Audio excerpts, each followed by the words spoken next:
World dyslexia day 8 अक्टूबर 2023 को celebrate किया जा रहा है। डिसलेक्सिया एक ऐसी लर्निंग डिसेबिलिटी है जिसमें बच्चे को रीडिंग करने में प्रॉब्लम फेस होती है। अगर इस प्रॉब्लम को अच्छे से समझा ना जाए तो बच्चे पर इसका नेगेटिव इफेक्ट पड़ सकता है, जो बच्चे की सारी सराउंडिंग्स को अफेक्ट कर सकता है। डिसलेक्सिया के 4 टाइप्स होते हैं। फर्स्ट है फोनोलॉजिकल डिसलेक्सिया। इसमें बच्चे को वर्ड्स को रीड करने और उसमें फोनिक साउंड को ऐड करने में प्रॉब्लम होती है। सरफेस डिसलेक्सिया, इसे विजुअल डिसलेक्सिया भी बोला जाता है। इसमें बच्चे को देखकर वर्ड्स को पढ़ने में परेशानी होती है। रैपिड नेमिंग डिफिसिट, इसमें बच्चे को लेटर्स एंड नंबर्स को बार बार जल्दी जल्दी बोलने में पहचानने में परेशानी होती है।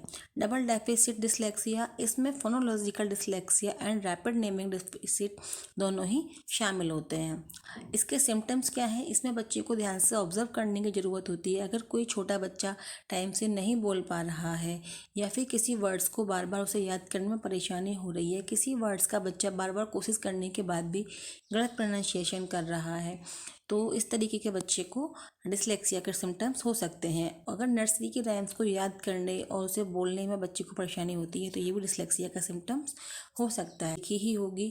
और ये फिल्म स्पेशली डिसलेक्सिया बेस्ड है। डिसलेक्सिया एक न्यूरोलॉजिकल कंडीशन ज़रूर है जिसमें बच्चे को लिखने पढ़ने में बहुत परेशानी होती है। लिखने में इसलिए होती है क्योंकि बच्चा अच्छे से पढ़ नहीं पाता है, तो उसे चीज़ें याद नहीं होंगी तो उस चीज़ को अच्छे से लिख भी नहीं पाता है। लेकिन इसका मतलब ये नहीं है कि बच्चा इंटेलिजेंट नहीं होता है। ऐसे बच्चों की इमेजिनेशन पावर बहुत अच्छी होती है। जैसे आपने तारे ज़मीन में देखा होगा, इस बच्चे को ओनली लेटर्स से डर लगता था, लेटर्स को रीड करने में परेशानी होती थी, लेकिन उसकी इमेजिनेशन पावर बहुत अच्छी थी। ऐसे बच्चे इंटेलिजेंट भी बहुत होते हैं, लेकिन उन्हें अपने पेरेंट्स और टीचर्स की प्रॉपर सपोर्ट की ज़रूरत होती है। अगर पेरेंट्स और टीचर सपोर्ट नहीं करते हैं तो बच्चा पर इसका नेगेटिव इफ़ेक्ट पड़ सकता है। लेकिन अगर पेरेंट्स और टीचर दोनों मिलकर सपोर्ट करेंगे, ऐसे बच्चों के लिए स्पेशल क्लास, रेमेडियल क्लास हों और बच्चे को समझ कर कि बच्चा कहाँ कहाँ किस किस तरीके से प्रॉब्लम फेस कर रहा है, उसको सॉल्व करने के लिए बच्चे को सपोर्ट दिखाएं, उसको ना कि रियलाइज़ करवाएं कि तुम पढ़ने में फोकस नहीं कर रहे हो। अगर हम इस तरह से ध्यान देंगे बच्चे पर तो बच्चा डेफिनेटली इसमें इस परेशानी से कोप अप कर सकता है।